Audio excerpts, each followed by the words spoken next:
What makes a good song for you? What does a song need to have for a Firebeatz song? Good Firebeatz song. Yeah, it needs to have energy. Most of the time it needs to have groove.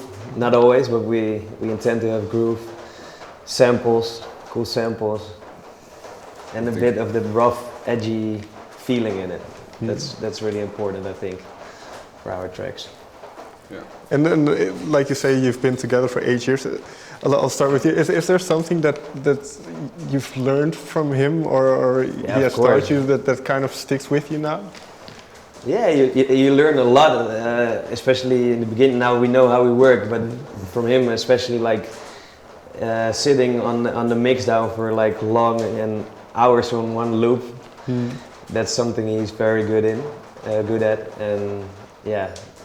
That's a different way of work, and you combine it, and that's the good thing, I think. In the beginning, I was always, when I was working on a track, I needed to make an arrangement of 7 minutes or to finish the track. It didn't matter for me if it sounded like perfect already, and he's really into it. This 4-bar loop needs to sound perfect already. So, and if you combine that, yeah, that works quick. In that way then, is it difficult, because it is the two of you, is it difficult to find a consensus of when a song is done? When a track is finished? I think it will always stay hard, because yeah, sometimes, yeah, like you say, you focus on the loop and the mix, and sometimes you have to just say, well, it doesn't matter right now, just go ahead. So I would say that is hard sometimes, but yeah, no, well, sometimes you just need to go out, have lunch, or play a video game, and then come back, and then you have a totally different view over it, and you can go on. Yeah, and that's also good being with two people. Like, if one is not feeling the vibe at a certain moment, you can change, and the other one sits. So that really helps as well to keep the vibe going. And still, then of course you have days that nothing comes out, but those days are also good for the creative process. Like, you need a couple of days sometimes, and then, for instance, in a week, like 2 or 3 days you make shitty music, and then the next day you finish and start a track in just in 1 day, because you're into the vibe. It works as well. So if you take all the music that you produce, how much of it eventually ends up as a track? Or 5%. Okay. 5 to and then I'm being generous. We make so much music. We literally have so much tracks laying around. And yeah, sometimes then you're stuck in a song, and you're like, hey, wait, we have a breakdown somewhere in this song. Let's go to our iTunes playlist, and you listen to all these ideas, and we'll take it, transpose it, use it in that song if it works, or it doesn't work. But a lot of tracks also come together like that. Can you reuse a lot of stuff? Not reuse in the sense of things you already made, haven't put out, you know. Or you can give it away for free. What we all sometimes also do. The track's too good to have it on a shelf, and you try. But it's not really a Firebeatz single, so you just give it away for free, you know. And that's sometimes pretty cool, because then you can do something totally out of the box.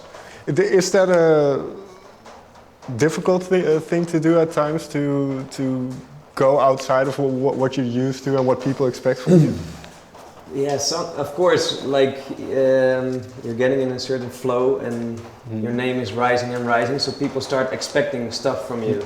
And that's of course sometimes difficult. Like, for instance, everybody's looking at the Beatport top 10, and like the last 2 years, actually all our tracks went top 10, or at least near the top 10. And then, you have this feeling you need to create something that gets there, and that has a certain sound or feeling normally. But sometimes we're like, fuck it, we're gonna make something that, or not sometimes, we make a lot of stuff that's cool or more for our sets, and sometimes we are really at the lay when, like, we just want to release this because it's cool, and it might not score for Beatport, but a lot of artists will support it. It's good for our profile, and also we believe in it, and that's important, because you can't keep everybody happy. The label doesn't expect some certain sound. You can say whatever you want, but the label is in it to make money, you know. Of course they have a heart for music, but if they know something's going to score, something's not going to score, they're probably going to go for something that's going to score. And you have to stand up for yourself sometimes as an artist and say, hey, this is what we believe in. I don't care if you don't like it, we want to put it out. Yeah. I think we have a pretty good relationship with spinning, that we can do that sometimes. So, yeah. We did it with Darkside this year. Yeah.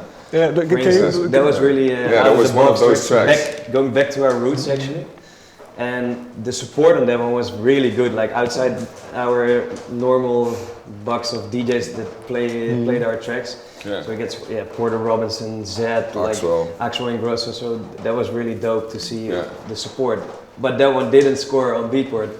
So but we already knew that was gonna happen. But still, I'm proud for the track and for the reaction on it. Is there a song that maybe that you were surprised by, that you thought, well, this might not do well on Beatport? We didn't want to release the Calabria remix. Okay. We didn't want to release it, and then I don't know why we decided. Somebody like convinced us, and then it went straight #1. And I think it's gold also, like on Beatport. Yeah, so it's crazy.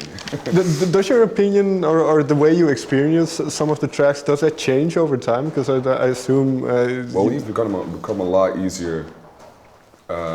Sometimes doing like for instance that track to do like a mashup or like a bootleg version of a song to put it out, because we know it works as being a DJ and everybody's going to play it.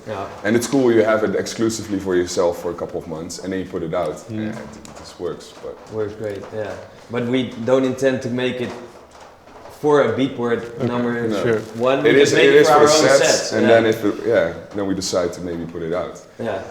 Because the business or the EDM, the house music, has expanded a lot in the past 5, maybe 10 years. So, is that something that is on your mind, these Beatport listings, the top 100 DJs? Is that something that you kind of have to think about? Less and less. Yeah, less and less. Actually, it's eventually it's not about what list you're in. It's about the support you get, the tickets you sell at your show, the people that are going to show up. I mean, these people are gonna be there for your whole career. They're not just people who buy a track on Beatport because you made that sound. You're gonna forget it next year because it was that time. And if you make something timeless, that goes on forever. And sometimes, you're ahead of the people when you do that. And that's that thing is actually sometimes used to do.